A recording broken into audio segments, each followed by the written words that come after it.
ಆಂಧ್ರ ಪ್ರದೇಶದಲ್ಲಿ ಮಾಜಿ ಸಿಎಂ ಪತ್ನಿಯ ಅವಹೇಳನದ ಕಾರಣಕ್ಕಾಗಿ ಯೂಟ್ಯೂಬ್ ಅನ್ನ ಲಾಕ್ ಮಾಡಿದ್ದಾರೆ ಪೊಲೀಸರು. ಆಂಧ್ರ ಪ್ರದೇಶದ ಮಾಜಿ ಮುಖ್ಯಮಂತ್ರಿ ಜಗನ್ ಮೋಹನ್ ರೆಡ್ಡಿ ಪತ್ನಿಯ ಅವಹೇಳನವನ್ನ ಮಾಡಿದ್ದ ಯೂಟ್ಯೂಬರ್ ಕಿರಣ್ ಚೆಬ್ರೂಲು ಸದ್ಯ ಆತನನ್ನ ಬಂಧಿಸುವಂತಹ ಕೆಲಸವನ್ನ ಪೊಲೀಸರು ಮಾಡಿದ್ದಾರೆ. ವಿವಾದಾತ್ಮಕ ವಿಡಿಯೋದ ಮೂಲಕ ಈ ಕಿರಣ್ ಗಮನ ಸೆಳೆದಿದ್ದ. ಟಿಡಿಪಿ ಪಕ್ಷದಿಂದ ಸಸ್ಪೆಂಡ್ ಆಗಿರುವಂತಹ ಕಿರಣ್ ಕುಮಾರ್ ಮಾಜಿ ಮುಖ್ಯಮಂತ್ರಿ ಜಗನ್ ಮೋಹನ್ ರೆಡ್ಡಿಯವರ ಪತ್ನಿಯ ಬಗ್ಗೆ ಅವಹೇಳನಕಾರಿಯಾಗಿ ಮಾತನಾಡಿದ್ದ.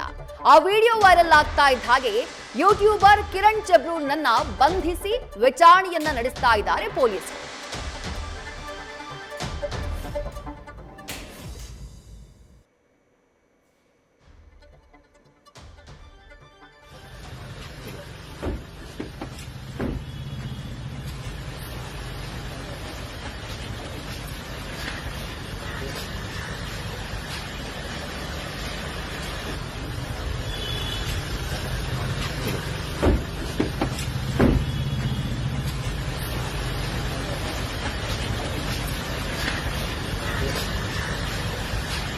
ಆಂಧ್ರದ ಮಾಜಿ ಸಿಎಂ ಜಗನ್ ಮೋಹನ್ ರೆಡ್ಡಿ ಅವರ ಪತ್ನಿಯ ಬಗ್ಗೆ ಈ ಯೂಟ್ಯೂಬರ್ ಕಿರಣ್ ಅವಹೇಳನಕಾರಿಯಾಗಿ ಮಾತನಾಡಿದ್ದ ಅನ್ನುವಂಥ ಆರೋಪ ಇದೆ.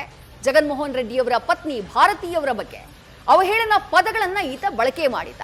ಆ ಕಾರಣಕ್ಕಾಗಿ ಸದ್ಯ ಚೆಬ್ರೂಲು ಕಿರಣ್ನನ್ನ ಬಂಧಿಸಲಾಗಿದೆ. ಈ ಹಿಂದೆ ಈತನನ್ನ ಟಿಡಿಪಿ ಪಕ್ಷದಿಂದ ಸಸ್ಪೆಂಡ್ ಮಾಡಲಾಗಿತ್ತು.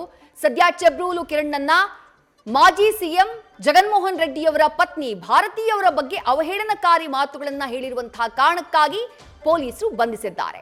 ಹೈದರಾಬಾದ್ ವಿಜಯವಾಡ ಹೆದ್ದಾರಿಯಲ್ಲಿ ಈತನನ್ನ ಅರೆಸ್ಟ್ ಮಾಡಲಾಗಿದೆ. ವಿವಾದಾತ್ಮಕ ವಿಡಿಯೋಗಳ ಮೂಲಕವೇ ಗಮನ ಸೆಳೆದಿದ್ದಂತಹ ಯೂಟ್ಯೂಬರ್ ಈತ ಸದ್ಯ ಸಿಎಂ ಸೂಚನೆಯ ಮೇರೆಗೆ ಕಿರಣ್ನ ಬಂಧಿಸುವಂತಹ ಕೆಲಸವನ್ನ ಪೊಲೀಸರು ಮಾಡಿದ್ದಾರೆ.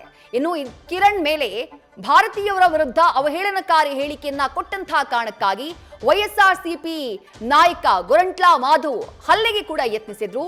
ಪೊಲೀಸರು ಬಂಧಿಸಿದ ಬಳಿಕ ಆರೋಪಿಗೆ ಥಳಿಸುವುದಕ್ಕೆ ಮಾಧವ್ ಯತ್ನವನ್ನ ಮಾಡಿದ್ರು.